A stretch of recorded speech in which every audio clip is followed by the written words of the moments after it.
Atrocité commise le 14 août 1944 en forêt d'Orléans, au lieu dit le carrefour d'Orléans, à quelques kilomètres de Loris, par une section de SS. Il s'agit d'une opération de grande envergure, destinée à purger un maquis, installé à 3 km du carrefour. Heure d'arrivée de l'ennemi aux alentours de 7 heures, 1200 hommes, 4 tanks, 6 automitrailleuses, plusieurs pièces d'artillerie, fils téléphoniques, voitures d'ambulance. Tels sont les éléments de l'expédition qui ne semblent vouloir épargner personne. À 13h30, arrivée d'Allemands au milieu du carrefour d'Orléans. Toutes les routes sont prises en enfilade, les maisons encerclées, ainsi que toutes les personnes se trouvant dans cette zone. Ignorant le lieu exact où campent les hommes du maquis, la section de SS s'est acharnée sur des gens sans armes et sans défense qui se trouvaient dans les locaux d'un groupement forestier. Je me suis précipité aussitôt vers l'infirmerie où étaient soignés depuis 8 jours des jeunes du maquis. Ils ont défoncé les murs en planches et mis en joue les malades qui, pour la plupart, étaient incapables de faire un mouvement. Ceux-ci sont interrogés sur la position du maquis, mais aucun n'en dévoile le secret. Fureur des Allemands de se voir déjouer. Monsieur Charton, chef du groupement forestier du centre de jeunesse, ainsi que son fils, Pierre, sont interrogés à leur tour. Mutisme complet. Les Allemands, exigeant de connaître la direction, alors M. Charton indique un point opposé, ce qui a pour effet d'exaspérer les ennemis. Parmi les 19 personnes habitant le carrefour se trouve M. Goy et Renaud. Ces prisonniers sont maintenant alignés, bras en l'air, mitraillettes dans le dos, même les blessés, malgré les blessures graves de certains d'entre eux. Je pense notamment à M. Pierre Gruin, blessé au poumon. Vers 16h30, tous se voient contraints de livrer leurs bijoux, leur argent, leurs papiers. Le butin sera partagé entre les volontaires commettant les meurtres. L'argent partagé entre les officiers, photos et papiers compromettants seront brûlés sur place. 8 condamnés sont placés en ligne et dirigés sur la route de Romeu. J'étais dans ce groupe, mais on me donna l'ordre de me retirer. Quelques secondes après, des explosions retentissent. Le premier groupe de martyrs, tiré en face, était abattu. Le second groupe est composé des 2 gardes forestiers et des blessés. Dirigés sur la route des Bordes, à 40 mètres environ, dans une petite clairière, tous résignés à la mort, sans un mot. Les membres de ce groupe, tirés dans le dos, sont à leur tour exécutés. On a relevé sur le corps du séminariste, M. Thomas de Féologe, les traces de 8 balles de revolver tirées dans le cou, dans la bouche et dans la poitrine. Entre-temps, d'autres sections SS avaient placé des explosifs dans chacun des bâtiments du camp, ainsi que dans la maison forestière des Bordes. Seules les maisons des gardes forestiers ont été épargnées, les autres logements ont été la proie des flammes, et un blessé, laissé là, on ne sait trop pourquoi, a été par la suite retrouvé carbonisé. M. Charton, avant d'être fusillé, aurait été contraint de dire sa prière avec son chapelet, ignoble dérision et raffinement dans la moquerie. Ajoutons à ce terrible tableau 2 jeunes des environs de Montargis qui venaient grossir le maquis et dont le rendez-vous avec M. Charton était fixé à 17h. Ayant entendu des détonations, ils essayèrent de se sauver, mais ils furent eux aussi abattus d'une balle dans la nuque, à quelques pas de là dans un fossé. Un autre jeune homme, Christian, fut fusillé seul par l'officier qui commandait le détachement. Un héros sans doute, qui n'aura pas voulu parler. Malgré ces heures d'horreur, je ne m'explique pas mon sang-froid, ainsi que mon courage qui ont étonné ces brutes. J'ai dû retenir mes larmes malgré le spectacle effrayant dont je fus témoin. Peut-être est-ce grâce à cette force de caractère que j'ai su en imposer aux meurtriers, qui en fin de compte, ils consentirent de me laisser la vie après qu'ils m'aient menacé de leurs armes et d'un couteau de cuisine. Le soir même, j'ai été reconduite au bord dans une voiture d'officier. Ils m'ont rendu mes bijoux et serré la main à ma descente de voiture au milieu du pays. Après quoi, je suis rentré chez moi, raconter à mes voisins ce qui venait de se passer. Je suis une jeune infirmière âgée de 22 ans. J'étais venu au carrefour depuis 3 jours pour soigner les blessés.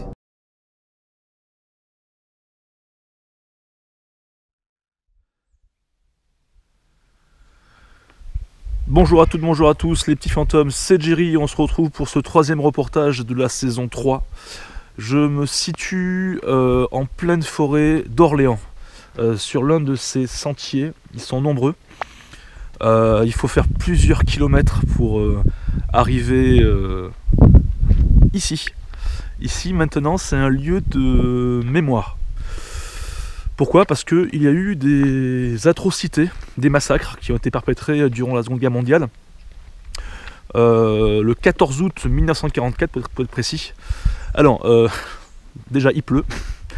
J'ai pas de chance en ce moment, en même temps cette saison, au mois de décembre, on doit être le 23, le 24. Donc en même temps, je vous souhaite de bonnes fêtes de Noël.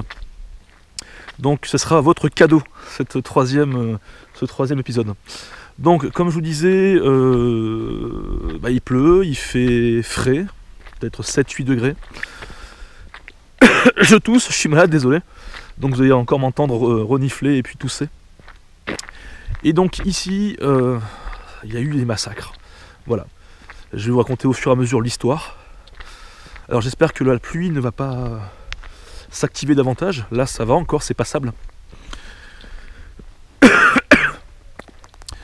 Donc on peut commencer déjà à percevoir donc une maison. D'accord, une maison, l'une des maisons forestières de ce carrefour, parce qu'en fait on va arriver à un rond-point. D'accord, on l'appelle maintenant le carrefour des résistants, mais encore le carrefour de Loris, parce que la commune de Loris n'est pas très loin. En fait, on n'est pas très loin de plusieurs communes. Il y a Loris, je ne sais pas si c'est par là. Il y a aussi les Bordes. Je crois que c'est ce sentier là-bas. Enfin, je suis au milieu, en pleine pampa, quoi, en pleine forêt. La forêt fait 3500 hectares. Enfin, pour vous expliquer, c'est juste énorme. Et donc, on va voir plusieurs de ces baraquements, d'accord, de ces maisons forestières. Donc, il y en a une ici, une qui est en ruine. Alors, je sais même pas si on va pouvoir rentrer, mais juste vous montrer. On verra. On va voir si on peut trouver un petit chemin qui y mène, sûrement. Et j'ai tellement de choses à vous raconter. Je vais faire au fur et à mesure. Alors je sais pas si c'est dans l'une de ces maisons, celle-ci, ou l'autre qui est là-bas, où on a retrouvé un corps calciné. D'accord, le 14 août 1944. Dans la soirée, on l'a retrouvé. Alors est-ce que c'est par rapport à cette plaque qui est là-bas? On va voir. Avant, il faut que je vous raconte ce qui s'est passé. Mais écoutez, on va se rendre ici. Ça, c'est le mémorial où il rassemble toutes les personnes qui ont été exécutées à ce carrefour. Il y en a à peu près, je crois qu'il y a 18 personnes qui ont été exécutées ici. Dans la forêt, 16 de plus. Je crois qu'au total, on est à peu près à 50 personnes de massacrées ce jour du 14 août 1944. Et ici regroupe donc tous les fusillés, mais également toutes les personnes habitant dans les communes aux alentours qui ont été tuées pour que la France puisse être libérée, quoi. Donc voilà, il y a marqué le maquis de Loris, c'est ça, à ses morts et aux victimes du 14 août 1944. Donc à droite nous avons les fusillés, d'accord, au carrefour d'Orléans, le 14 août 1944, en forêt d'Orléans. Donc les noms et les prénoms. Il y a eu des soldats qui ont été tués, des maquisards, des civils également. Ici même. Voilà, après c'est les morts au combat, effectivement. Chicamour, le 12 août 1944. Donc on est 2 jours avant le massacre qui s'est perpétré ici même. Je vais vous raconter. Donc le carrefour est là. Ça fait comme un rond-point.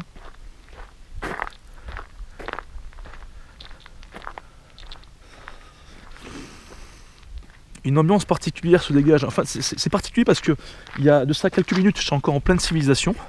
D'accord ? J'ai fait quelques kilomètres pour me retrouver ici. Et là, on a l'impression que le temps s'est arrêté.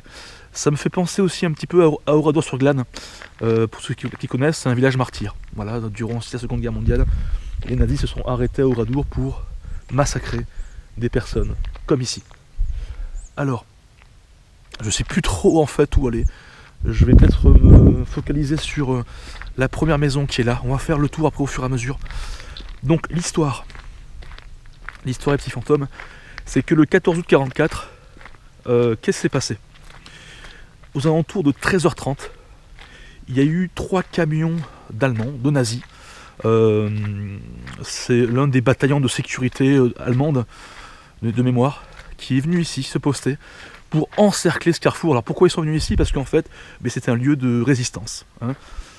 Les maquisards se cachaient dans l'une de ces baraquements, de ces maisons forestières.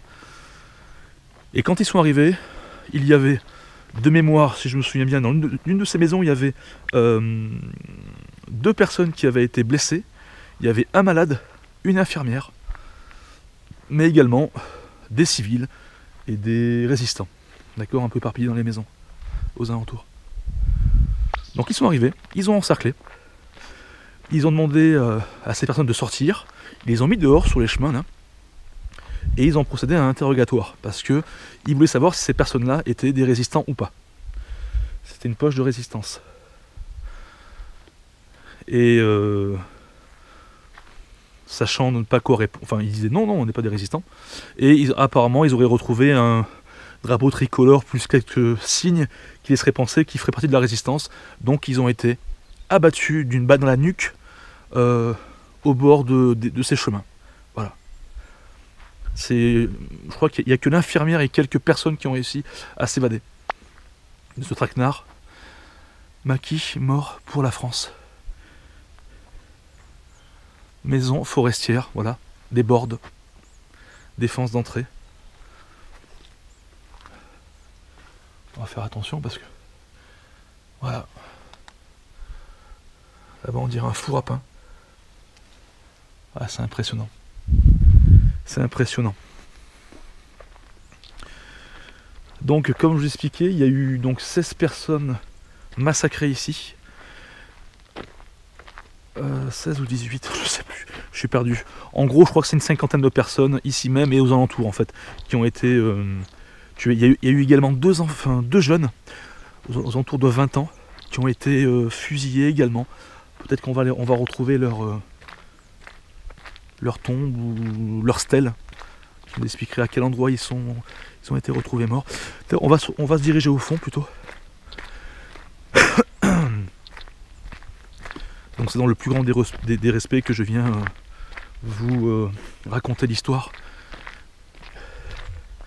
Et cette nuit, regardez ça un petit peu le sentier, enfin ça fait des kilomètres et des kilomètres. Il y en a un là-bas, un là-bas. Je suis vraiment au milieu de la forêt, au milieu de nulle part entre parenthèses. C'est ouf. Encore un là-bas. Alors.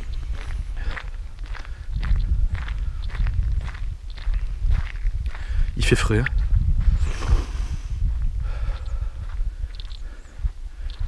On peut apercevoir quelques voitures. Des voitures au fond, garées. Je pense qu'ils viennent faire comme moi, ils viennent visiter, se recueillir, possible. Donc la carte nous explique un petit peu qu'est-ce qu'on voit, avec des explications. Le sentier des sources, le carrefour de la résistance, là où on est, les cénotaphes, d'accord, ce sont des... c'est pas des sépultures parce qu'il n'y a pas les corps, mais c'est là où étaient retrouvées les personnes tuées apparemment, pour aussi de quelque part leur rendre hommage. Des hommes ont été tués dans ce secteur de la forêt, ok. Donc nous on est à peu près, on est ici au carrefour. Voilà, et après il y a tous ces sentiers qui mènent à plusieurs communes, dont les Bordes, Loris, Ouzoué, sur Loire, un truc comme ça je crois, de mémoire. Le sentier du Maquis. Voilà, ici, voilà, le carrefour. Nous, on est à peu près là. On est situé ici. D'accord? Voilà les maisons forestières. Bon, mais écoutez, on va voir ça. C'est vrai que l'ambiance est assez particulière ici. Hein. C'est un peu lourd. Donc voilà, maison forestière d'Ouzoué-sur-Loire. Ok, j'ai l'impression que chaque maison a une commune différente. À la base c'était les Bordes, là c'est d'Ouzoué-sur-Loire. Bon, c'est fermé à son endroit.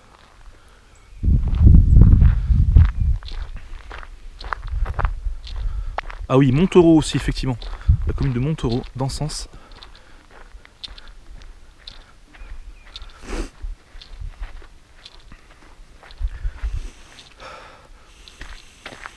Donc là, la forêt, c'est quoi les arbres qu'il doit y avoir? C'est des pins, des sapins.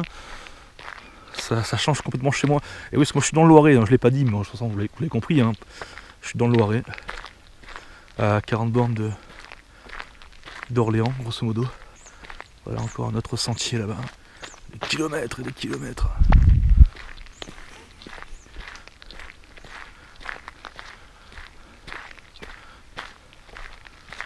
Encore un baraquement ici, je vais voir. De toute façon, on va faire le tour, hein. On va prendre le temps. Là, il y a une barrière, on dirait, avec une maison. Bah, je suis un peu curieux. Je vais m'y rapprocher.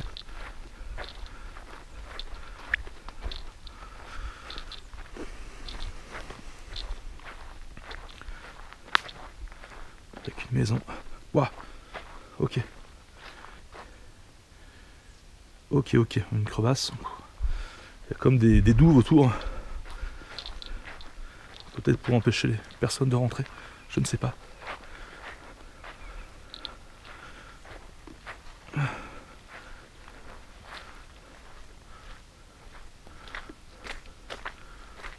tout cas, ça a l'air d'être ouvert à l'intérieur. Je regarde juste.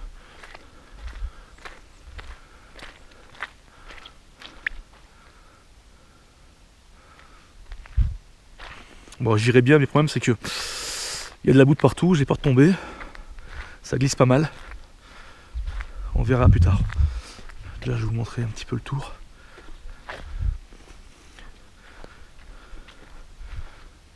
Donc là on peut rentrer. Se mettre au sec. Bonjour. Je suis Jerry. Je suis un enquêteur du paranormal. Une personne qui se rend dans des lieux comme celui-ci afin de venir à votre rencontre, communiquer avec vous. Mais surtout vous, si vous pouvez me dire des choses, ce que vous désirez, dans le micro de mes caméras, n'hésitez pas.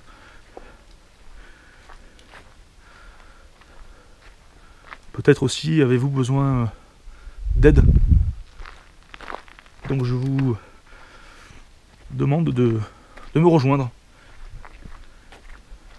Oula, là j'ai failli tomber. Donc un sentier qui mène je sais où. Encore un baraquement en ruine. On va essayer de l'avoir plus près. Je suis un peu perdu, hein, c'est pas évident. J'ai les yeux partout. Je connais pas, j'ai fait aucun repérage, on le fait ensemble. Là il y a 2 stèles. Alors est-ce les 2 enfants, j'ai envie de dire, adolescents qui ont été retrouvés tués, je ne sais pas. C'est possible. Ah, c'est eux, je crois. On a les noms. Chéron, Peggy. Ah, ils sont jeunes. Donc il y a un André, il avait 24 ans, mort en 44. Bonjour André. Et Maurice, 23 ans.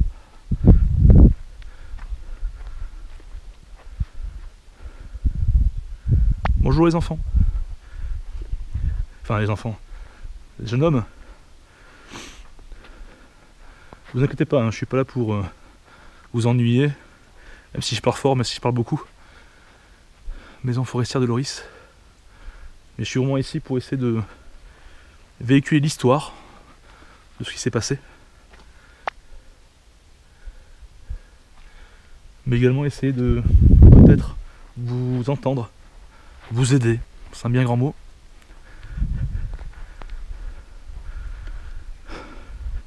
Je suis quelqu'un de pacifique. Voilà, n'ayez pas peur. Alors même si vous me parlez, je ne vous entends pas. Ne vous inquiétez pas. C'est que je n'ai pas encore les équipements avec moi pour vous entendre. Mais ce sera le cas d'ici quelques heures. Cette nuit, je vais revenir.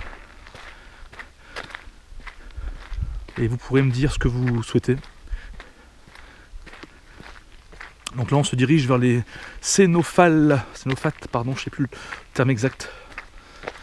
Donc ce sont des stèles hein, dédiées aux personnes qui ont été massacrées ici même, un peu plus loin, dans cette gigantesque forêt d'Orléans. Pour leur rendre hommage, mais aussi pour sauvegarder la mémoire de ce lieu. Voilà, tous les noms. Des résistants, des civils, des maquisards, des soldats. Voilà. Mort pour la France, mort pour notre pays, pour qu'il soit libre, pour que vous maintenant puissiez vivre en toute liberté, pas sous le joug de l'ennemi. Voilà, je pense qu'on peut leur dire merci à tous. Ce sont des héros en fait, des héros. J'ai remarqué inconnu. Inconnu.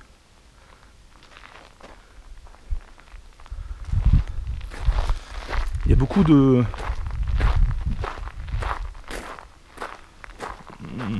Comment dirais-je? C'est un lieu qui t'impose le respect, quoi. Tu vois, qui te... Quelque part, j'ai envie de me taire. Et c'est ce que je vais faire, je pense, quelques temps, quelques minutes.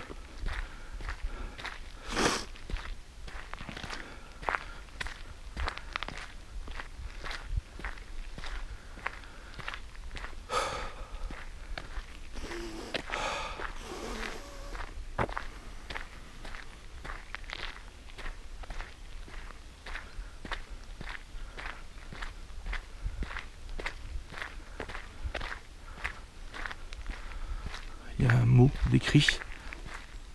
On va aller le lire. Ce monument a été érigé par l'amicale du maquis de Loris. Oui, parce qu'effectivement, tous les ans, je pense qu'on peut les comprendre, il y a d'anciens résistants qui viennent ici. Et ils sont nombreux à venir rendre hommage. Il y a de la famille, des petits-enfants, des cousins, voilà, il y a du monde qui viennent.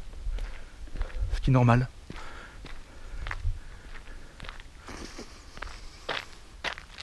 Alors, ce qui m'intrigue,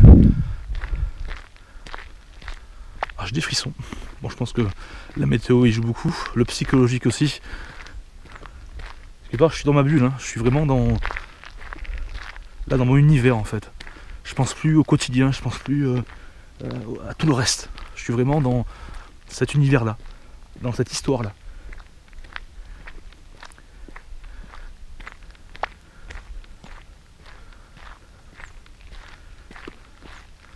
Essayer de se diriger dans cette maison, voir s'il y a moyen de rentrer, je ne sais pas. J'ai vu qu'il y avait également des...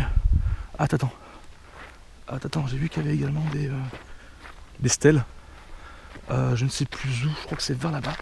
Ouais, c'est au fond là-bas. On va s'y aller les voir. Il me semble.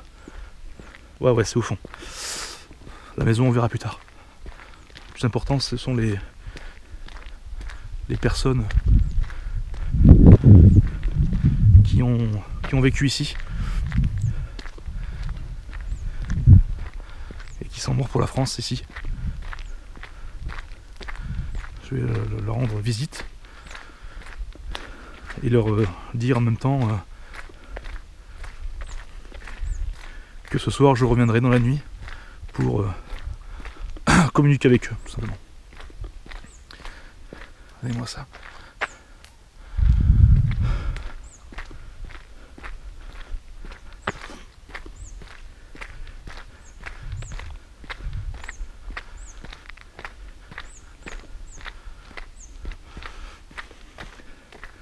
D'accord. 1, 2, 3, 4, 5, 6, 7, 8. 3 et 3, 6, 2, 8. Attends.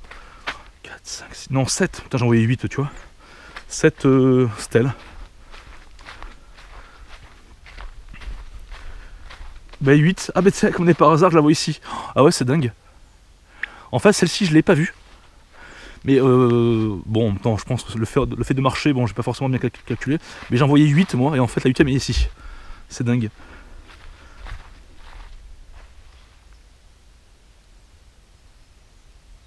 Alors j'ai entendu comme un râle. Comme quelque chose. Quelqu'un ? Bonjour. J'ai vraiment entendu comme si... Pas un animal, hein. Comme forme de râle ou je sais pas au niveau de la... Voilà, je pense à psychoter je crois. À moins que ce soit nos amis et soldats qui sont ici. N'hésitez pas à me rejoindre. 1944. Ah, les inscriptions sont assez... Abbé Thomas. Abbé Thomas. Bonjour. Bonjour à tous. Donc je ne sais pas si vous êtes ici même. Alors oui, ce que je voulais vous dire, c'est qu'il y a eu quelques enquêteurs qui sont venus ici faire ce que je suis en train de faire. Moi je ramène la partie historique en plus. Et ils ont capté pas mal de phénomènes, des PVE, quelques...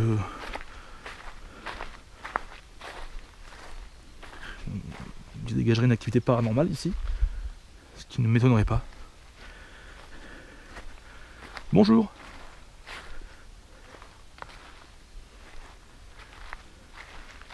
Bonjour Pierre.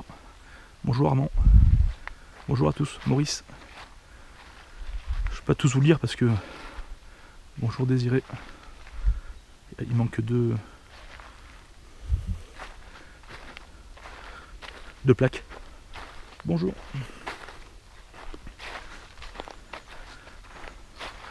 Voilà. Écoutez, on va se rendre à la maison en question. Voir ce qu'on pourrait faire. Voir si on peut y rentrer dedans.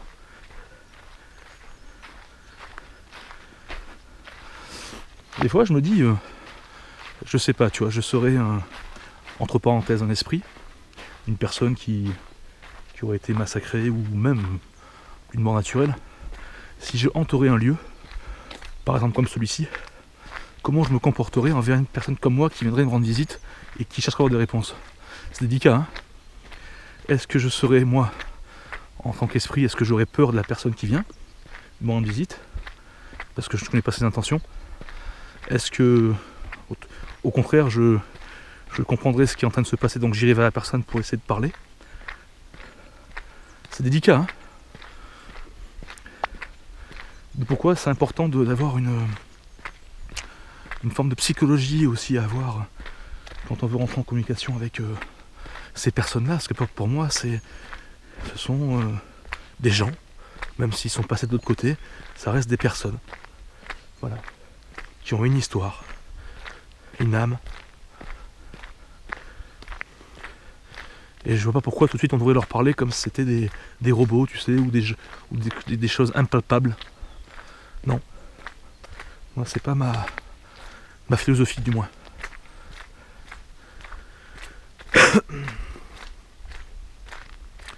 Bon, je vais essayer peut-être de me rendre dans cette maison là-bas, avec la barrière. Et puis après, nous verrons...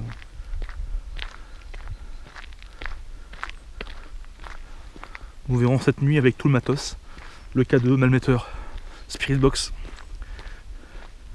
et puis beaucoup de communication. Essayer de les rassurer.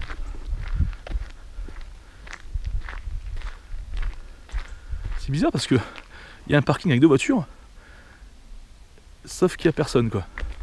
À moins qu'il soit à l'intérieur. Parce que je sais que des fois ça sert de salle de réunion, donc c'est possible. Enfin, à ce que j'ai compris.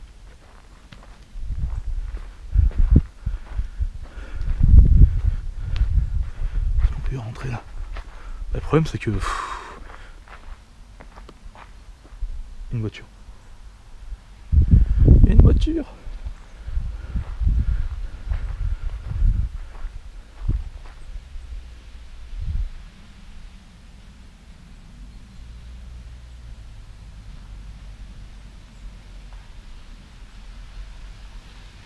Il y a une voiture.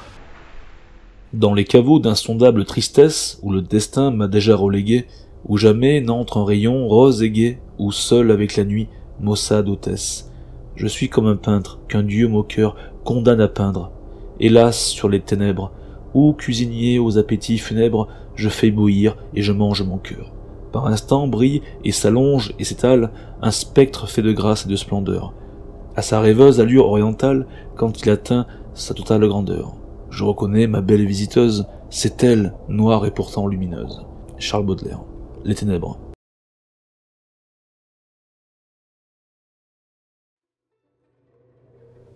Bon, les petits fantômes, on y est. La nuit s'est complètement abattue sur cette forêt. Là, c'est pas la même chose, hein. L'atmosphère change directement. Alors, ce que vous devez savoir, c'est que je suis revenu donc le lendemain. Nous sommes le 25 décembre au soir, donc c'est le jour de Noël et j'aimerais vous souhaiter un joyeux Noël. D'accord? J'espère que vous avez eu plein de cadeaux. Moi, pour détendre un petit peu l'atmosphère, je vais vous dire ce que j'ai reçu. Un rasoir électrique, et c'est vrai. Bon, j'en ai pas encore profité. Oula, j'ai peur. C'est rien, c'est mon pistolet à température. D'ailleurs, je vais en profiter pour savoir combien il fait. Donc ça, c'est la température pas ambiante, hein, de ce que le laser touche. Donc là, le sol est à -2, -3. D'accord? Il fait 2-3 degrés. Dites-moi en commentaire ce que vous, les petits fantômes, vous avez reçu encore en cadeau. Comme ça, je trouverai le temps de vous lire par la suite. Bon, ben nous y sommes. Je vais entamer l'enquête paranormale tout de suite. Par contre, la chose qui m'inquiète, c'est que avant de me garer ici, le long de ce sentier qui mène au bord, il y a une maison, en fait, pas celle-ci, mais de l'autre côté, qui est une maison potable, qui n'est pas en ruine, et il y avait de la lumière à l'intérieur. Donc il y a un parking qui se situe juste en face. J'ai vérifié, il n'y avait aucune voiture. Là, je commence à m'inquiéter. Bon, ce lieu appartient à la commune, ça se trouve même à plusieurs communes. Mais néanmoins, c'est pas habituel de se trouver en pleine forêt, dans un lieu de mémoire, avec tout un tas de maisons en ruine, etc., avec des stèles, et de trouver une maison ayant une fenêtre allumée,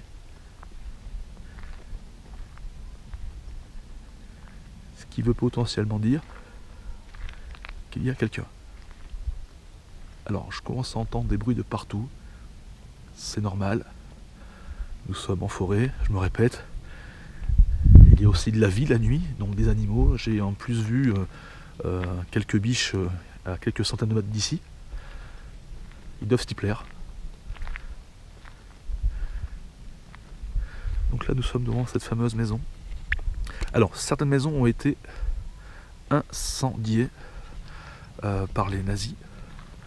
Ça, je ne le savais pas. Enfin, du moins, j'ai omis de vous le dire après coup. On peut également entendre un drapeau au vent, parce que il est en face, alors on va pas voir. On voit pas grand chose. Je vais mettre les torches à fond. Je vais m'empresser de prendre mon K2. Il fait très froid. En plus, avec le vent, ça n'arrange rien. Voilà, je suis devant le mémorial. Voilà, le drapeau qui est en haut, qui flotte au vent. C'est ça qui fait du bruit. On entend aussi des hiboux. Malgré l'habitude, l'expérience d'être sur le terrain, je ne suis pas du tout rassuré. Seul, de nuit, au cœur d'une des plus grandes forêts domaniales de France, et qui plus est, théâtre d'une des barbaries insoutenables qu'a connu notre pays durant l'occupation allemande. J'évite de le montrer, mais je suis mort de trouille. Néanmoins, je ne peux revenir en arrière, et je dois maintenant faire face à ce lieu, son histoire tragique, et ses éventuelles entités qui seraient présentes. Les phénomènes qui vont se produire juste après ou durant cette enquête, mais également dans les précédentes, sont authentiques. Aucune retouche, aucune mise en scène, aucun jeu d'acteur. Je suis seul, avec ma passion, ma curiosité et mon matériel. Bonsoir messieurs, dames. Je suis Jerry. Je suis une personne qui fait des reportages d'historique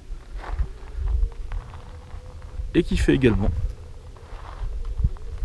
des enquêtes paranormales comme celle-ci, où je viens de nuit à votre rencontre. Pourquoi, vous allez me dire? Parce que nous, en tant que vivants, nous cherchons des réponses à savoir si la vie continue d'exister après notre mort physique. D'accord? Donc, si vous qui êtes là, peut-être, avec moi, je vous invite à me rejoindre. N'ayez pas peur. Je ne suis pas un nazi. Je suis un bon Français. D'accord? J'ai mes grands-parents qui ont fait entre autres la guerre d'Algérie, la Seconde Guerre mondiale. Donc, ils sont comme vous. Ils sont des personnes qui ont connu la guerre. Voilà. Certains étaient résistants, comme vous d'ailleurs. Donc je suis un héritier de tout ça, comme des millions de Français.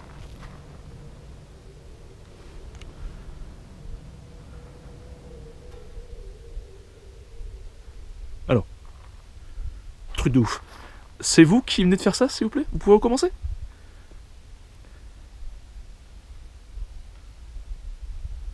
Ah non, c'est pas possible. Merci beaucoup. J'ai des frissons partout. Excusez-moi, c'est pas évident parce que malgré des dizaines et des dizaines d'enquêtes que j'ai pu mener à travers la France, j'ai eu des fluctuations de K2 hein, comme celui-ci. Donc c'est ce boîtier, je pense que vous devez le savoir parce que beaucoup de personnes viennent de nuit vous rencontrer et essayer de communiquer avec vous. Mais j'avoue que ça fait quand même bizarre. Quand j'ai une première comme ça fluctuation, je me pose des questions tout de suite. Mais est-ce que c'est vous qui faites ça? Vous pouvez vous rapprocher s'il vous plaît de nouveau? N'hésitez pas. Hein. Oh, c'est un truc. Merci en tout cas. Merci. Ah là, vous êtes.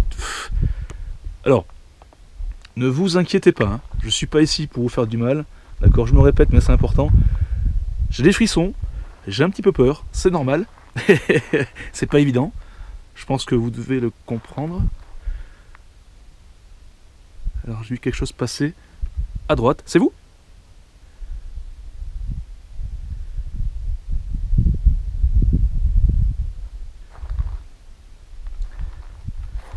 J'ai vu quelque chose de blanc passer. En tout cas, merci. Merci de faire l'effort. Merci de venir communiquer. Je vais le poser parce que En regardant attentivement les images et les phénomènes qui se produisent, je suis totalement stupéfait. Qu'est-ce qui est en train de se produire? J'arrive devant le mémorial, je me présente et j'explique aux personnes invisibles qui seraient éventuellement sur les lieux ce que je suis venu faire ici. Mon but est également d'utiliser de la psychologie comme moyen de communication afin de les rassurer et de leur montrer mes bonnes intentions vis-à-vis d'eux. Je fais allusion à mes grands-parents qui eux aussi ont combattu durant cette période sombre de notre histoire, afin de leur prouver que je suis de leur côté. Nous pouvons remarquer qu'il n'y a aucune fluctuation du K2 à partir du moment où je l'active. Je précise que mon téléphone est en mode avion, que tout réseau ou source électromagnétique est absente ou quasi nulle de là où je me situe. Nous pouvons également remarquer que le K2 s'active de manière intelligente. Au moment où je leur demande de se manifester à travers mon appareil, ils le font. Quand je leur demande rien, il ne se passe rien. Je tiens à dire également que mes mains sont bien en évidence lorsque le phénomène se produit, donc il ne peut s'agir d'une malversation de ma part. Les fluctuations de mon équipement n'est pas la seule anomalie visuelle qui vient valider la thèse de l'activité paranormale. Durant mon analyse, je m'aperçois qu'il y a une forme translucide passant à vive allure devant moi au moment où je suis sur le point de me retourner. Ce qui me fait comprendre que ce n'est pas de la condensation due à mon air expiré, se trouve quelques secondes après cet événement. Je dis apercevoir une forme blanche à ma droite passer elle aussi furtivement. Tous ces éléments mis bout à bout, fluctuation du K2, forme blanche, ressenti, seraient une pure coïncidence ou serions-nous devant l'évidence paranormale? Dites-moi ce que vous en pensez, un petit fantôme, en zone de commentaire. Bonsoir. On va s'arrêter. Regarde ça, regarde ça. Regarde ça. C'est un truc. Merci. Merci beaucoup. C'est hors norme. C'est hors norme. Je vérifie s'il n'y a pas des câbles électriques, mais à mon avis non. Regarde ça. Franchement, j'ai rarement vu en enquête, comme ça, immédiatement, le K2 s'activer. Merci. Alors, on va juste réaffirmer, pour savoir si c'est bien vous qui êtes là. On va de nouveau le toucher. Touchez-le, le K2 s'il vous plaît. Après, on passera à une autre étape. Je pourrais... Regarde ça. Regarde ça. D'accord, d'accord. Gardez votre énergie. Bon, on a... ne bougez pas, hein. D'accord, ne bougez pas. Ne vous inquiétez pas. Je l'arrête, parce que ça sert à rien. Je sais que vous êtes là. Ok. On va... Je vous propose de faire une séance de Spirit Box. Alors je vous explique. D'accord, franchement, j'ai des frissons. Merci beaucoup. Hein. Alors là-bas, je crois qu'il y a René, Maurice, André. Et j'oublie aussi des prénoms. Venez vers moi. D'accord. Voilà. Pas trop près non plus. Qu'on puisse... Donc je vais sortir un équipement un peu comme celui-ci. D'accord, c'est pas dans le but de vous faire du mal ou quoi que ce soit. Mais c'est pour vous entendre. Du moins, on va essayer. Ok? Alors, je vais le sortir. Par contre, avant que je l'allume, essayez s'il vous plaît de pas tous parler en même temps. Je sais que c'est pas évident. Enfin, je suis pas à votre place, mais bon. Et un par un, ça serait bien. Ça serait bien que vous me disiez votre prénom, voilà, qui êtes-vous exactement, et après de me dire votre message, peut-être un message pour moi ou un message pour votre famille, et j'essaierai moi de mon côté de faire ce que je peux, d'accord?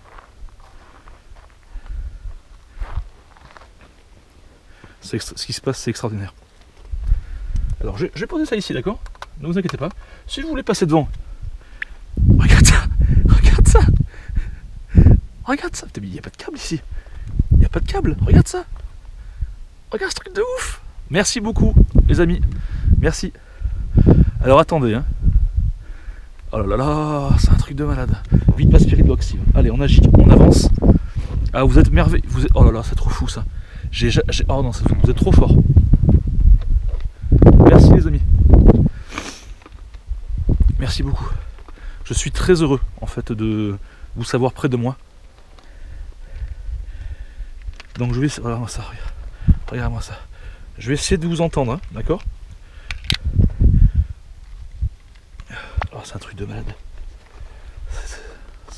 Gardez votre énergie, peut-être que vous en avez besoin. Ne vous emballez pas. Alors comment ça marche là? Je suis un peu perturbé, excusez-moi. Regarde ça. Oh, c'est un truc de ouf. 90 enquêtes. J'ai rarement vu le K2 bouger comme ça, hein, fluctuer comme ça. Moi je vous le dis. Hein. Oui, excusez-moi, je parle en même temps à mes caméras. En fait, ce sont des personnes vivantes qui vont voir ce reportage parce qu'ils se posent des questions. D'accord, donc ne soyez pas surpris. Je suis pas bipolaire, hein. Je suis pas, j'ai pas une double personnalité. Voilà, super. Ah, vous êtes trop fort. Regarde-moi de ça. J'espère que ça filme comme il faut. Ouais, ça filme comme il faut. C'est merveilleux. Allez, j'allume. Ah non. Donc je vous réexplique. Oh là là, le K2, regarde-moi ça. Alors je vous réexplique. J'allume ce boîtier. D'accord, ça va faire du bruit. Ne vous inquiétez pas, c'est normal. Alors si je vous entends pas sur le moment, c'est pas un problème. Sachez que tout est enregistré. Notre conversation est enregistrée. Et moi, je pourrais l'écouter chez moi avec un logiciel. Je pourrais ralentir et amplifier le son pour essayer de comprendre ce que vous dites. Vous êtes d'accord avec ça? Faites-moi comprendre, s'il vous plaît. D'accord, super. Je vais changer de place au cas où. Je mets pas loin. Ah, c'est terrible. Ah, vous êtes super. Vous êtes super. C'est quoi là-bas? Un truc qui brille par terre. Ah, le K2. Regarde-moi ça. Regarde le K2. Regarde le K2. Vite, vite, vite, vite. Allez, séance de Spirit Box. Oh, le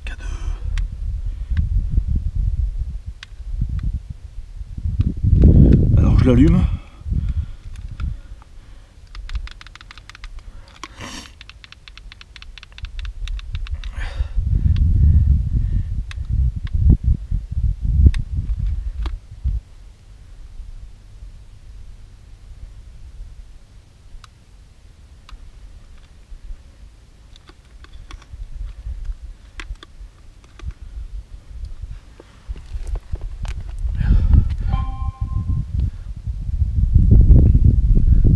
Allez, s'il te plaît, fais quelque chose. Merci, merci. Arrêtez le K2, s'il vous plaît. Arrêtez-le. Voilà. Poussez-vous, c'est pas la peine pour l'instant. Je sais que vous êtes là. Super, merci beaucoup. Gardez votre énergie, ne vous inquiétez pas. Vous allez communiquer. Je fais des réglages. Ah, c'est un truc de malade. Regarde le K2. Voilà, c'est bon. Vous êtes là?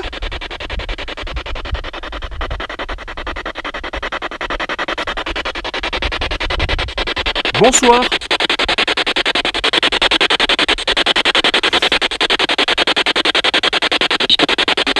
Oui, bonsoir. Moi, c'est Jerry, et vous?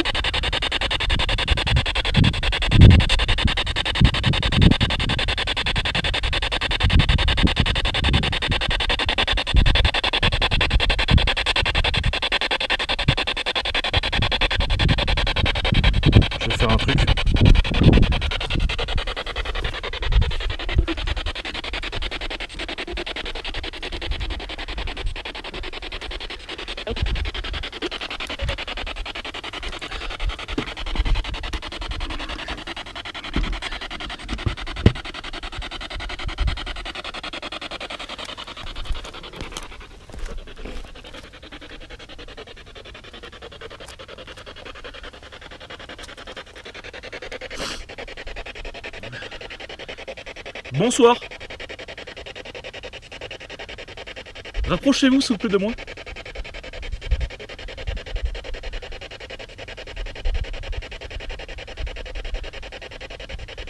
Moi je suis Jerry. Comme tout à l'heure je me suis présenté. Avez-vous un message à me délivrer s'il vous plaît? Merci.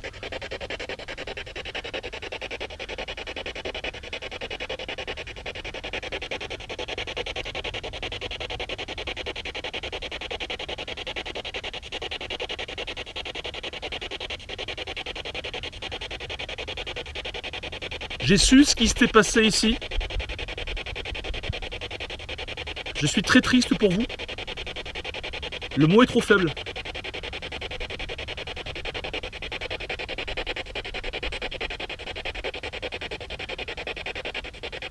Nous sommes 60 ans après, même plus, mais les choses ont changé. La France est libre. Les Allemands ne sont plus nos ennemis. C'est fini tout ça. Ce ne sont pas des nazis. Maintenant, ce sont des Allemands, normal. Tout a évolué.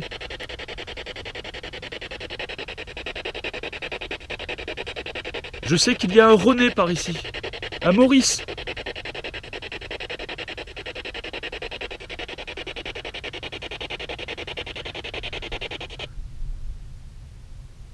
Ah, la Spirit Box est arrêtée. Bizarrement. Pourquoi?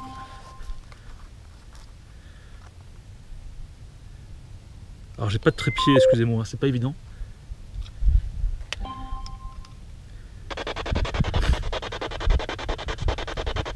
Je vous invite tous et toutes à me rejoindre, à me dire votre prénom et me dire votre message.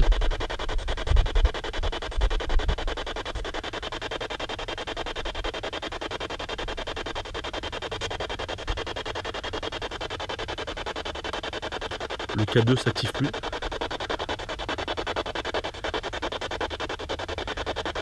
J'ai bien peur qu'ils aient usé toute leur énergie pour communiquer avec... hypothèse, hein, je ne sais pas.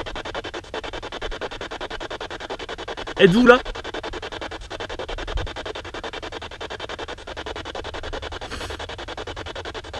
Vous pouvez utiliser l'énergie de mes caméras si vous voulez.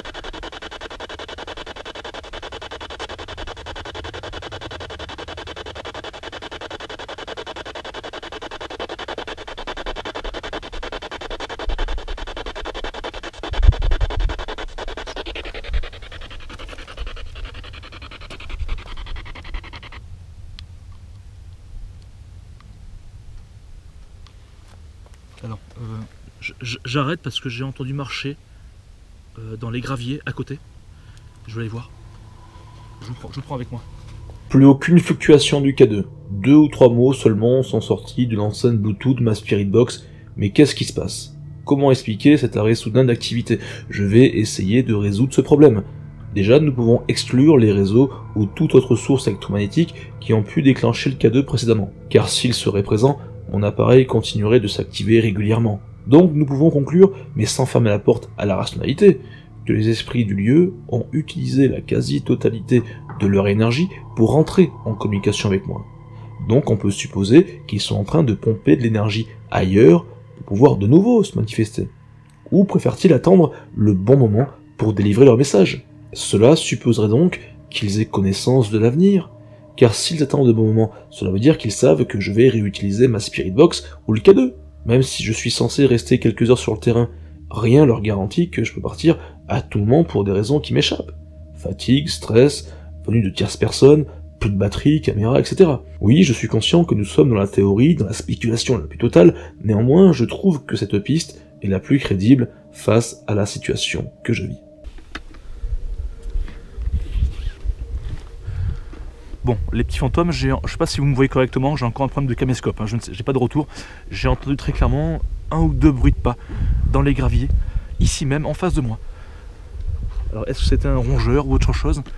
Je ne sais pas. Je vais faire juste un petit point. On a eu une forte fluctuation du K2 pendant plusieurs minutes, d'accord. Apparemment, il n'y a pas de câble électrique ou quoi que ce soit qui pourrait expliquer ce champ électromagnétique. Moi, j'ai mon téléphone, je l'ai avec moi, mais il est en mode avion, je vais vous le prouver. Voilà, il est 19h, pour ceux... Je ne l'ai pas dit, mais voilà, regardez bien. De toute manière, ça aurait été le téléphone, mais de toute façon, le K2 aurait continué à fluctuer, chose c'est pas le cas. On a eu vraiment quelque chose de très dynamique, mais étrangement, dès que je suis passé à la Spirit Box, j'ai très peu entendu de choses. Après, c'est à voir au niveau d'analyse, on verra bien. J'ai envie de me dépêcher déjà, le temps passe très vite, on est le soir de Noël. Moi, je le passe avec les héros de guerre qui se trouvent ici, les civils, les soldats.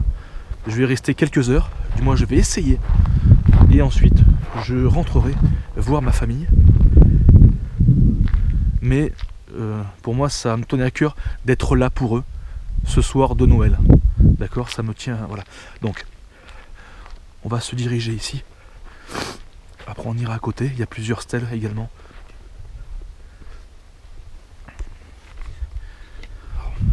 Au niveau d'éclairage, ça va pas fort, c'est pas terrible. Les maisons forestières, je vais sortir je vais prendre des photos.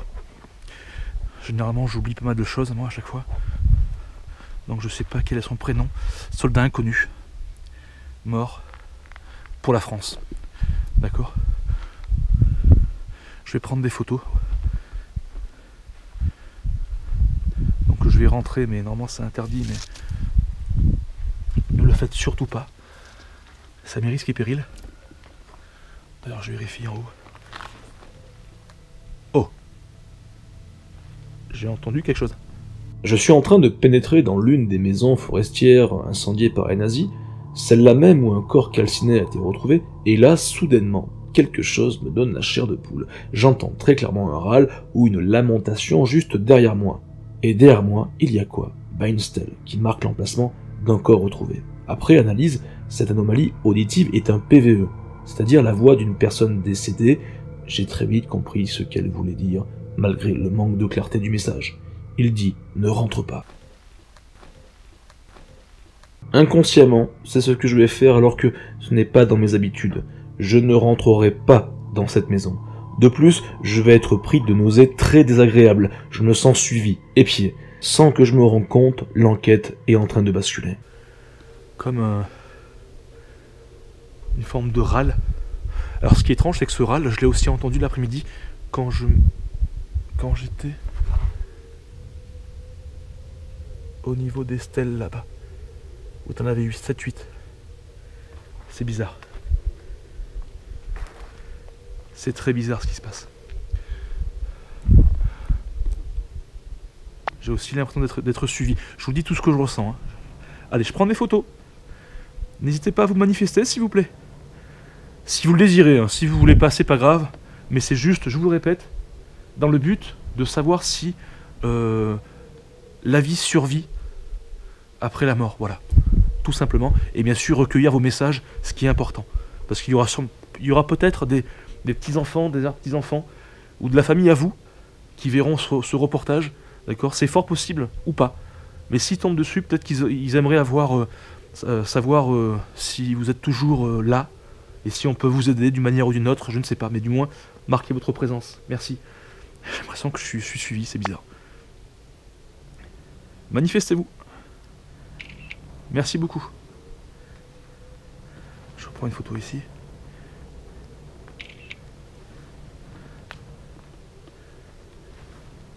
Je reprends une photo là. Alors, je vous dis ce que je ressens. J'ai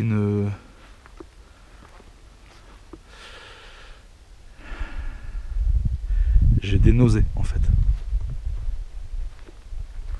J'ai très clairement des nausées.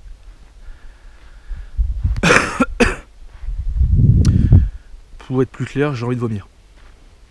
Ça monte là, c'est bizarre. Je ne me l'explique pas. Reprends-toi Steve, reprends-toi. On va aller se diriger.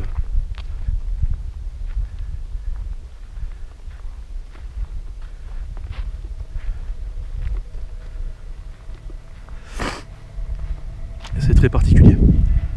Coïncidence ou pas, mais une orbe est captée par mon appareil photo numérique juste à côté de la stèle.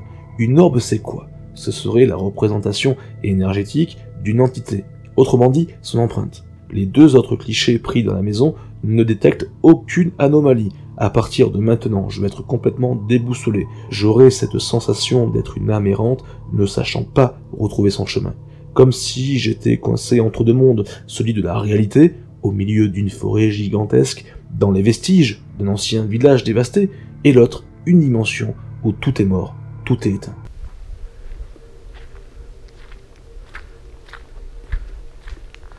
J'ai envie d'aller dans la maison. Oh, j'irai à la fin dans la maison. Je vais aller plutôt vers les cénophates. J'ai du mal à retenir ce terme. Il situe, je crois, à l'opposé, qui mène à la commune de Montereau.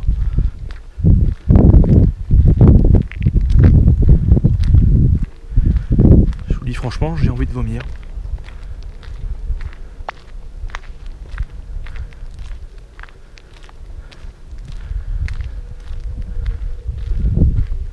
C'est très particulier.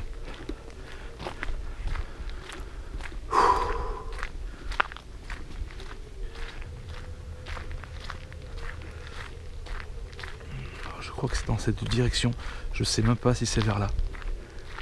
Du moins, je sais plus. Là, ce qui m'embête, c'est que je commence à avoir beaucoup moins de lumière.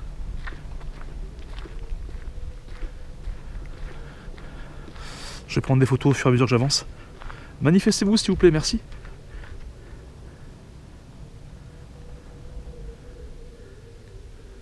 Je sais même pas si c'est par là. Ça se trouve, je fais fausse route. J'y vois rien. C'est terrible. À moins que ce soit à côté.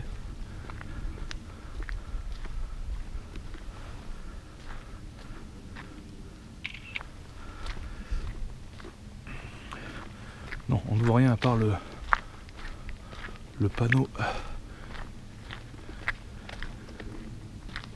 J'ai entendu un bruit derrière moi ou dans les arbres.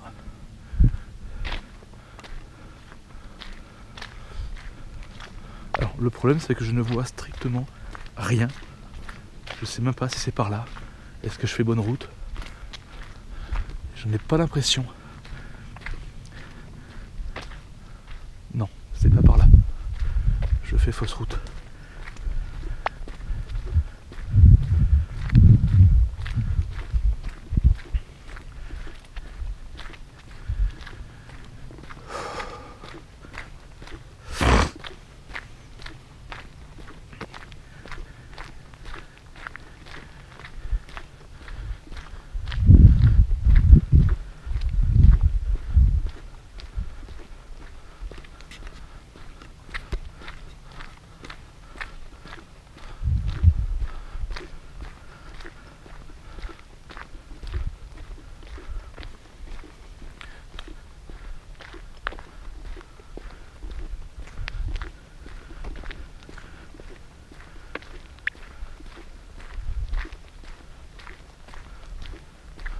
Est-ce que c'est par là-bas? Je sais pas.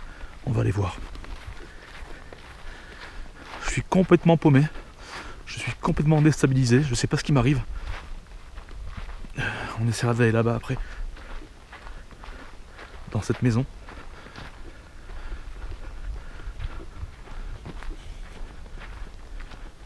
Je sais même pas si c'est par là.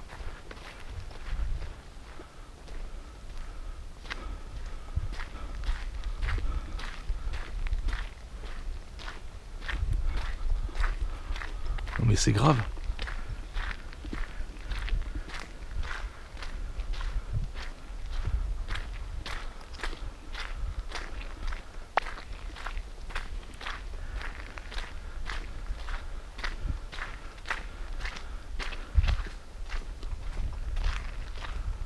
Je sais même pas si c'est par là, quoi.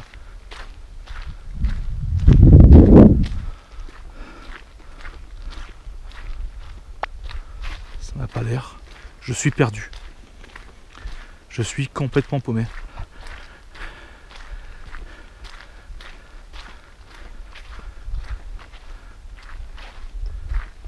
J'ai pas l'impression d'avoir fait autant de mètres la dernière fois.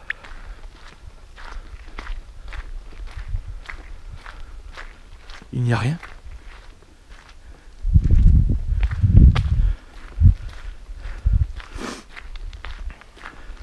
Oh, là il y a un problème. Hein.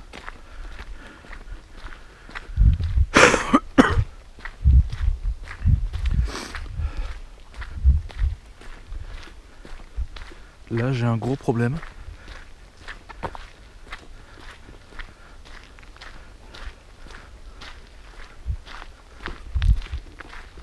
Si vous voulez, l'objectif maintenant, c'est de pas forcément ressortir le K2 parce que je sais qu'avec ces fluctuations il y a des présences avec moi, donc ça sert à rien de le trémaler dans tous les sens. Maintenant c'est plutôt les entendre qui m'intéresse. Mais par contre, si je trouve pas ces fameuses stèles, ça va être compliqué quoi. C'est grave. C'est très grave. Parce que attends, j'ai fait cette route, il n'y a rien. J'ai fait cette route, il n'y a rien. Là c'est mon taureau. Bah, c'est par là-bas alors. On va aller par là-bas. Ah, moi que ce soit direction Loris. Ah ouais, je crois que c'est par là-bas. Mon intuition me dit que c'est par là-bas. Je suis embrouillé, complètement embrouillé. Alors est-ce que mon intuition va être bonne?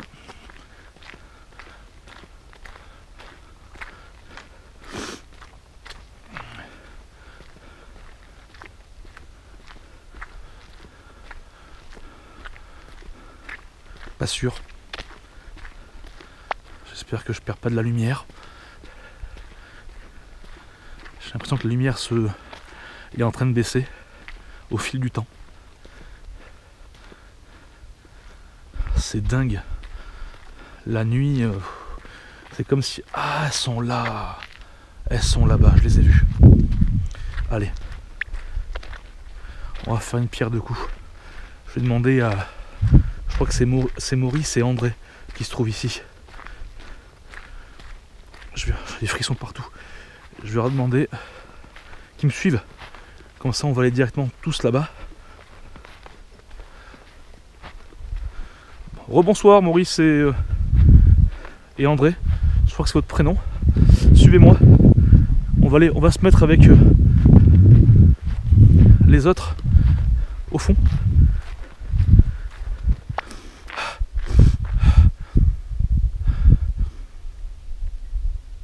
Ça sent la clope. Ça sent la cigarette. Eh, vous fumez ou quoi?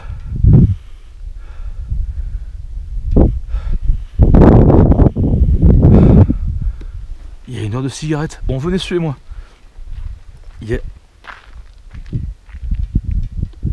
Maintenant, j'ai entendu comme des sabots. Steve, calme-toi. Calme-toi. Allez. Après de longues minutes interminables à longer ces sentiers en pleine forêt, seul dans le noir, j'aperçois enfin de l'autre côté la rangée de stèles. Soudainement, je renifle une odeur de cigarette qui n'a rien à faire ici. Juste pour que vous compreniez, la première maison habitable de là où je me situe se trouve à une dizaine de kilomètres. À moins que j'ai mon odorat vachement développé, je vois mal comment je peux sentir une telle odeur. Il est dit que les entités peuvent se manifester de manière visuelle, auditive, mais aussi en dégageant des parfums. Généralement, c'est une fleur ou un parfum qui a appartenu à une personne décédée qui se fait ressentir afin qu'elle soit plus facilement reconnaissable. Quand j'ai senti cette odeur de cigarette, j'ai tout de suite pensé aux esprits du lieu. De plus, j'entends clairement marcher, comme s'il y avait des personnes portant des bottes assez lourdes. Après, si je suis rationnel, il est possible qu'une personne bien vivante soit là, tapis dans l'ombre, fumant une cigarette à proximité, voilà, m'observant de loin. Pourquoi pas. Les sabots peuvent être explicables par rapport à la forêt, les animaux, machin, biches, sangliers, chevreuils et compagnie. La cigarette peut être expliquée, on va dire qu'il y a une commune qui se trouve à 10 bornes d'ici, donc automatiquement quelqu'un qui était à la fenêtre en train de fumer, il a fumé mais pas venu jusqu'ici, ça j'y crois moins. Ou c'est psychologique. Bonsoir, n'ayez pas peur. Je suis Jerry, un enquêteur. Je viens seul. Je suis ici pour vous rencontrer. Mais surtout, alors je vous vois pas, hein. Il n'y a pas de problème. Mais vous pouvez me laisser des messages. Vous pouvez parler, là. Parler dans les micros de mes caméras. J'ai également un équipement avec moi qui fait du bruit, certes, mais qui, dit-on, pourrait vous permettre de parler et que je puisse vous entendre. Alors c'est pas grave si je ne vous entends pas là tout de suite, mais sachez que c'est enregistré par mes caméras.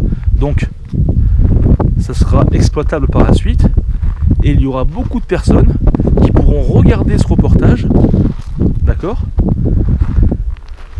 grâce à la technologie, et peut-être que un membre de votre famille, d'amis, des petits-enfants et petits-enfants pourront écouter ce message. Mais s'il vous plaît, pas tous en même temps. Ça va être compliqué, d'accord? Je vous en remercie. Allez, on balance la Spirit Box. J'ai envie de me mettre... Oula, on va marcher ici. Là où il y a la tombe inconnue qui est ici. Voilà. En tout cas, sachez qu'on est tous fiers de vous. Vous êtes des héros. Voilà. Et je pense que vous le savez. Car tous les ans, on vous le dit. Vous êtes balèzes, quoi. Des hommes. Voilà. Voilà ce que c'est que des hommes.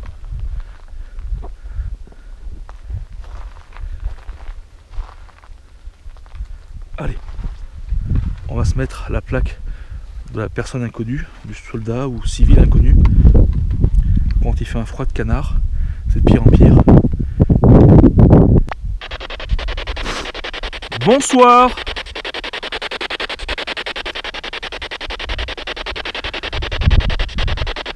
Est-ce que vous pouvez, s'il vous plaît, passer devant le K2, toucher à la boîte et me dire votre prénom, s'il vous plaît?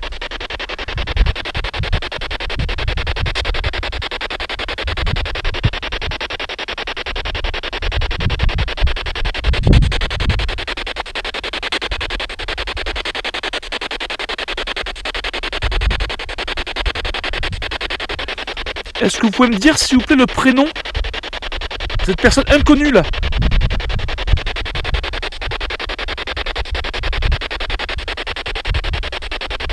Je suis pas rassuré.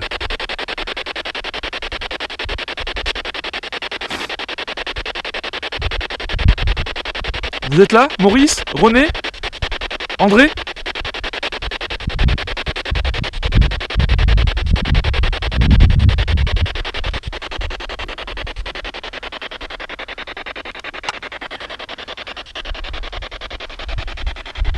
Monsieur Brolt? Monsieur Marjolais? Monsieur Mante?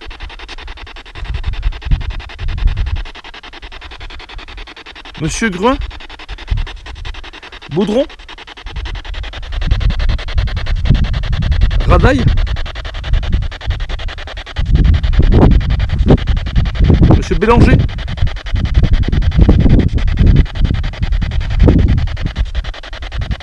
Comment?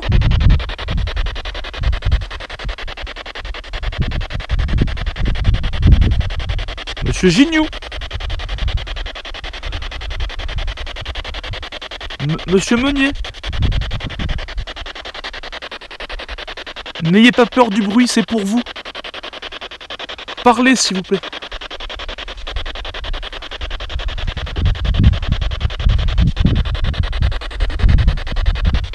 J'ai dit... Vous êtes là? Avez-vous un message pour votre famille?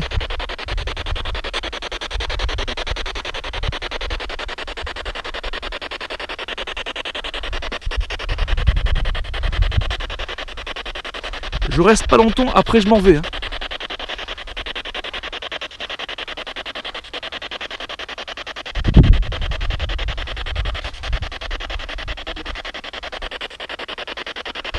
Je vous entends mal, mais c'est pas grave, allez-y. Monsieur Bertrand, monsieur Guillon.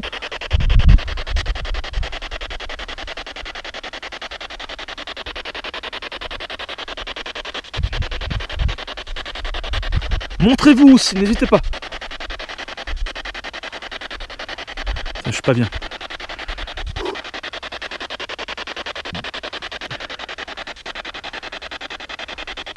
Monsieur Duterte.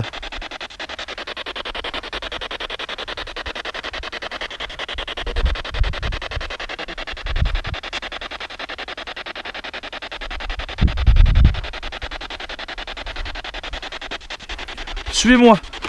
Je vais faire un tour dans la maison en ruine qui est à côté. Parlez en même temps, n'hésitez pas à parler.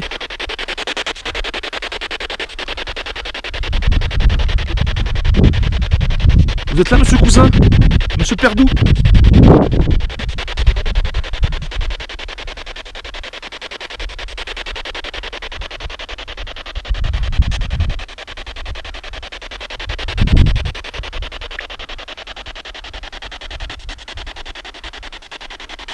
Oh là, en ruine la baraque.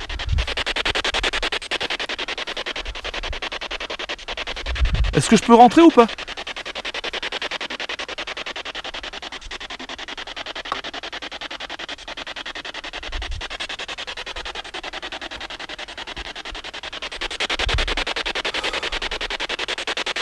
Je vous écoute, hein.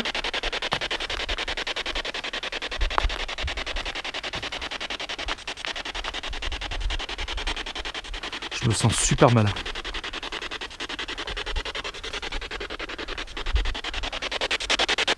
Je me sens super mal. Pardon, vous avez dit quoi?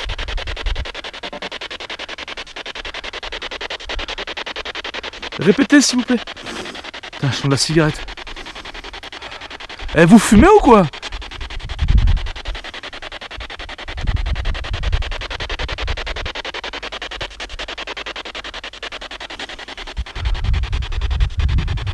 C'est pas normal.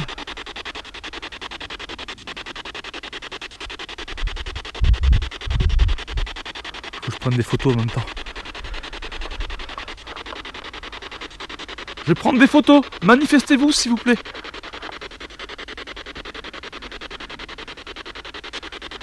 J'en prends une devant l'entrée. On fonce, merci. Merci à vous. Super. J'en prends une ici, là. Les deux jeunes. Maurice, André, s'il vous plaît. Merci à vous.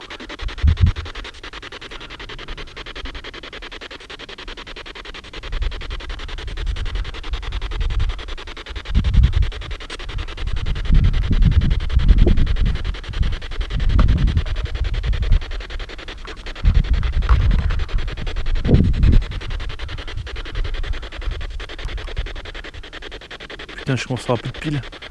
On est du K2. La batterie c'est pareil. Les caméras commencent à se ruiner là. Je laisse la Spirit Box en marche. Comme ça, s'ils veulent communiquer, ils feront.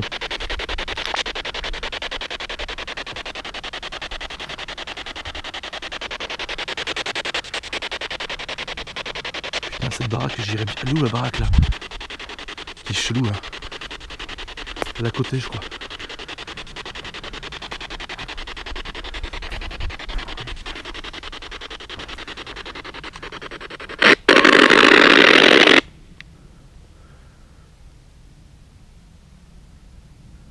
Ça fait un bruit chelou. C'est moi qui ai voulu éteindre la Spirit Box parce que je commence à me dire finalement je vais l'éteindre pour la rallumer dans la maison si j'y arrive. Et du coup j'ai changé de fréquence et ça m'a fait flipper quoi. Bon, cette maison m'intrigue.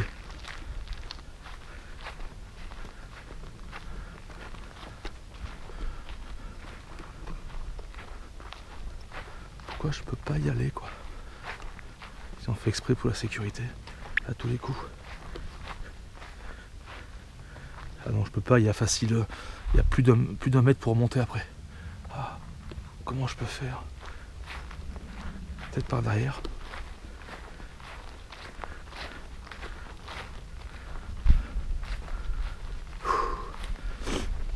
Ah, je suis pas bien du tout les petits fantômes. Vous avez de la chance, vous êtes au chaud, tranquille dans votre chambre ou ailleurs. Mais du moins, en train de manger des pop-corn, de boire du coca ou pas. Bon, j'essaie de me remonter le moral tout seul, c'est pas facile. Donc lui, je le laisse comme ça vous me direz s'il fluctue en commentaire. Je suis en train de mélodier pour rien là. Ah, c'est compliqué pour passer après. Je vais voir. Ah, ils ont fait une sorte de crevasse. Ah, je me casse la gueule. Non, c'est bon, j'y suis passé. Je suis de l'autre côté.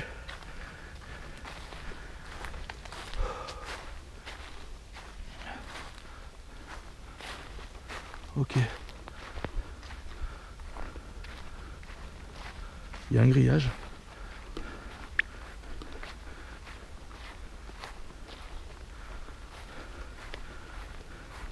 Un grillage qui me dit défense de pénétrer, danger.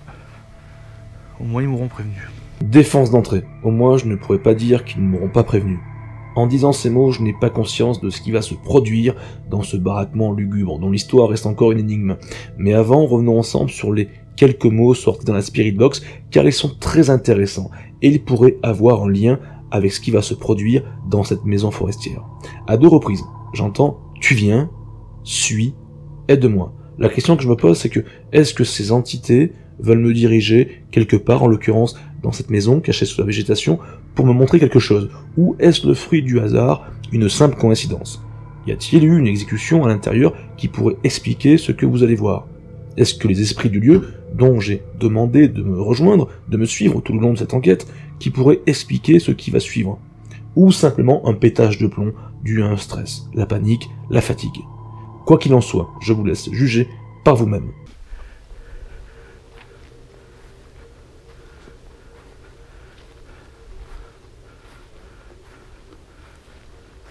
Ne faites surtout pas ce que je refais, les petits fantômes.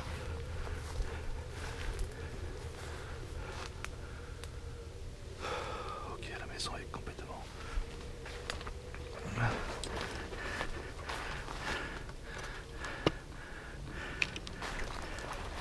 complètement délabrée.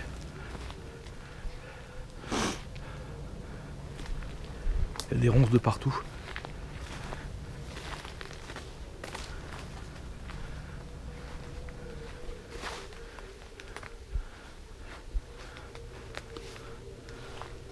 Bonsoir, quelqu'un est là? Je suis un reporter, un vidéaste, un enquêteur, un historien. Je suis Jerry. Ne vous inquiétez pas, hein. Pas de problème. Oh là, c'est quoi cette baraque? Fait flipper. Oh. Et je sais pas si je vais rentrer à l'intérieur, moi. Oh non, c'est trop flippant. C'est trop flippant. Peut-être par devant, je vais voir. Oh là là, même là, c'est pareil. Ah, les crevasses qu'il y a, non mais... Et je comprends qu'ils aient marqué ce panneau. Enfin, qu'ils aient mis ce panneau.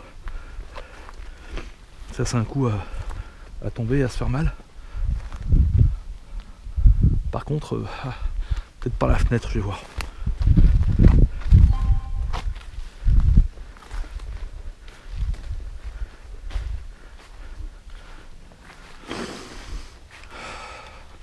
Ouais, par la fenêtre, c'est compliqué, quoi.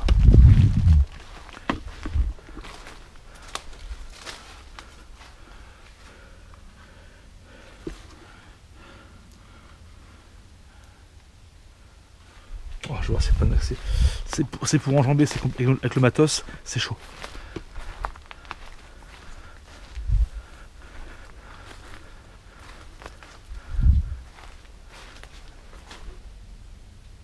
Quelqu'un est là?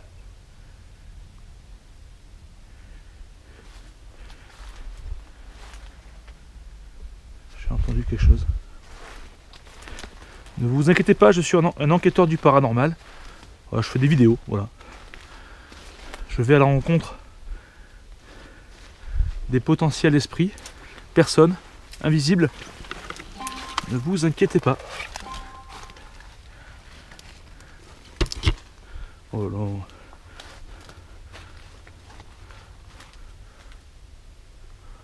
Non, ça mène nulle part ici. Ah ouais, c'est compliqué. C'est complexe là.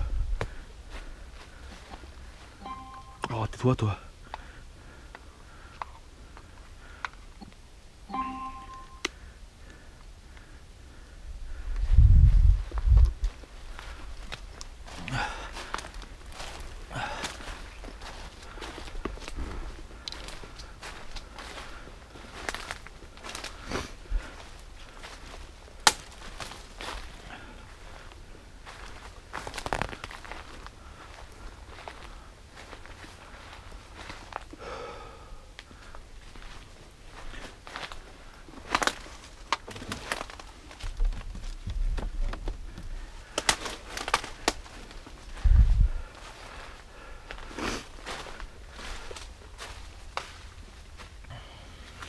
Là, c'est quoi? C'est du goudron?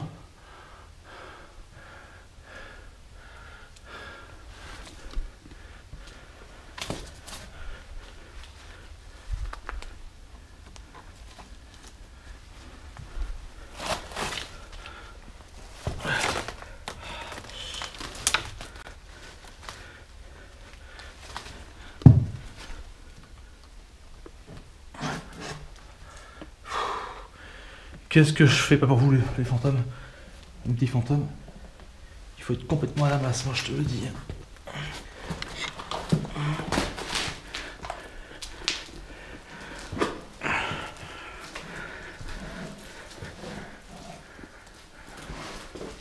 Oh et là-haut c'est complètement saccagé.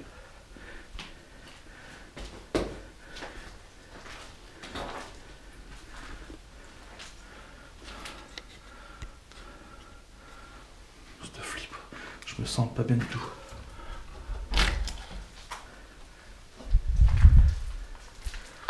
Bonsoir.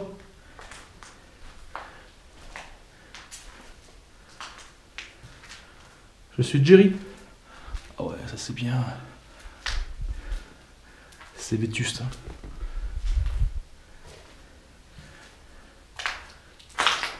On va faire une séance de spirit box ici.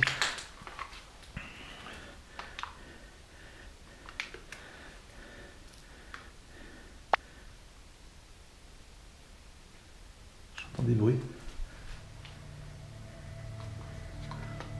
C'est complètement ouf. Je m'apprête à réaliser de nouveau une séance de Spirit Box dans ce qui semble être la pièce principale de cette maison forestière lorsque j'entends quelqu'un ou quelque chose se déplacer dans la pièce à côté. Juste quelques secondes après, une voix masculine très audible se fait entendre dans le micro de ma caméra principale. Elle me dit « Je t'entends ». Est-ce que les bruits de pas entendus et ce PVE ont un lien, ou est-ce encore une fois une coïncidence? Cependant, je vais très vite me sentir mal, une sensation d'oppression s'intensifie et l'envie de vomir s'accentue. Les idées qui s'embrouillent, tout va devenir incontrôlable. Je vais finir par basculer dans un état d'inconscience. Bonsoir.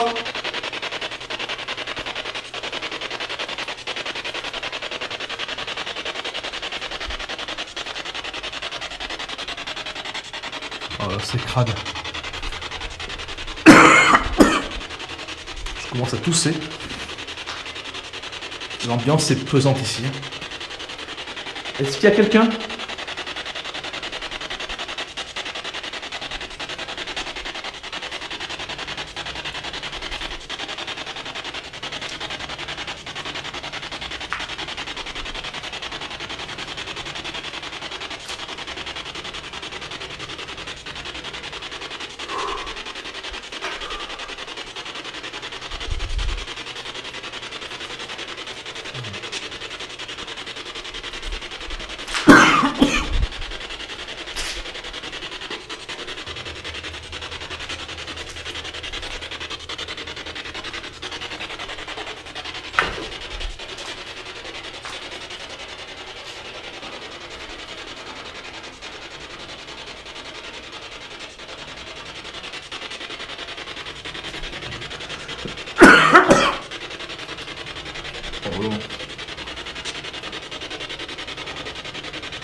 Je vais rester plus d'une dizaine de minutes dans cet état de sommeil sans bouger, sans dire un seul mot. Mais quelque chose ne colle pas. Je me sens partir comme si j'allais faire un malaise. Mais je n'ai pas conscience de rester immobile dans les vapes aussi longtemps. J'ai déjà vécu ce genre d'expérience 2 ou 3 fois sur mes 90 enquêtes réalisées en 2 ans.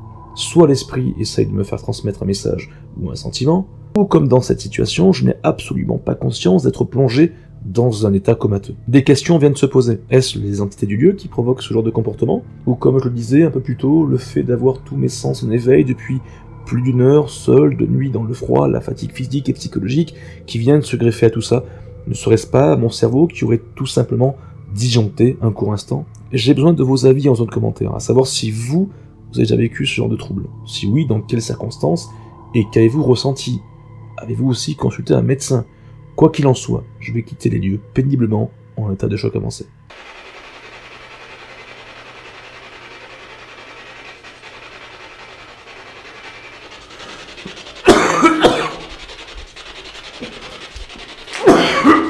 Je me casse de là. Je me casse de là. Je sais pas ce qui s'est passé, mais je me casse de là. Alors, il y a eu comme une absence là, c'est bon. Je me barre de là.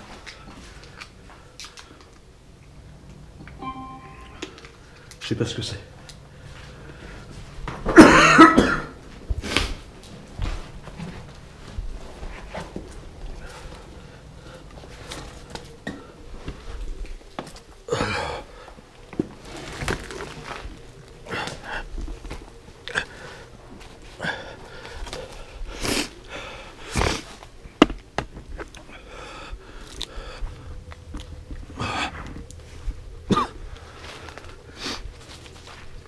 Je me casse. Je suis tout seul, je sais pas, j'ai eu comme un trou ou quelque chose. Ah non, je peux pas rester plus longtemps ici. Je suis perdu. Là, je me voyais partir là. Je sais plus où je suis.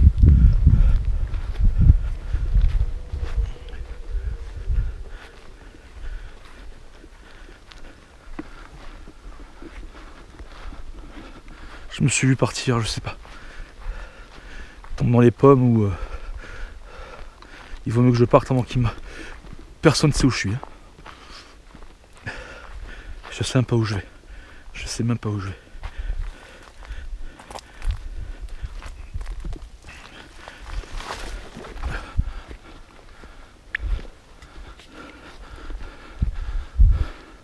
Je sais un peu où je suis. Non, c'est fort ce qu'il y a ici, c'est très fort. Je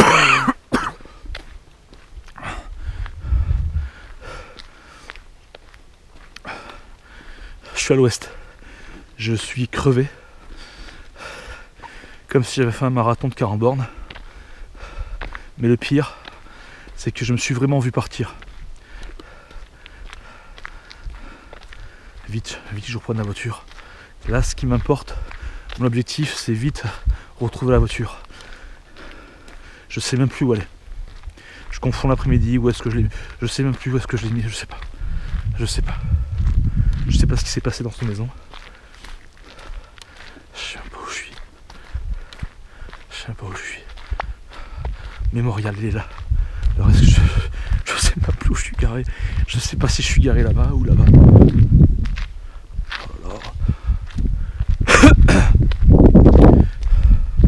En tout cas, je ne sais pas ce qui s'est passé.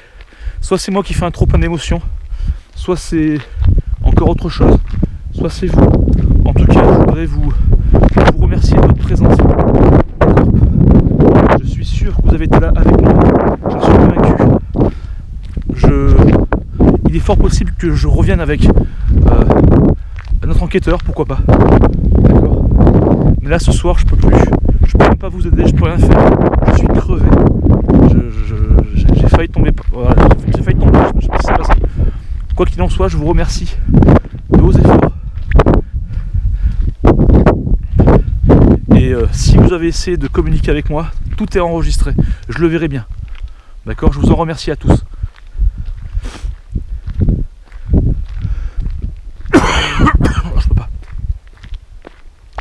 peux pas, j'ai failli tomber. Merci de ne pas me suivre, d'accord? À partir de maintenant, merci de ne pas me suivre.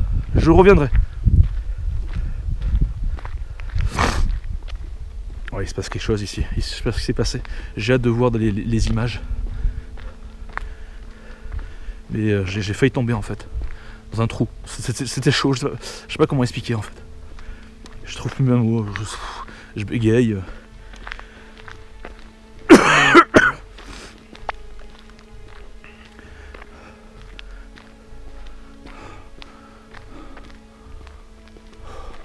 Tandis que d'autres parlaient et cédaient à la peur, laissant tout derrière nous, nous quittant nos demeures, pour venir combattre au prix de notre vie et rappeler au monde, en agissant ainsi, qu'honneur et courage sont bien plus que des mots, ce sont des modes de vie qu'on n'honore jamais trop. Prenez bien le temps de réfléchir à fond à tout ce pourquoi nous sommes sacrifiés. Sachez que cette terre où nous combattons, c'est de notre sang que nous l'avons payé. Au jour sombre, quand tout semble trop lourd pour vous, songez à notre don et souvenez-vous de nous.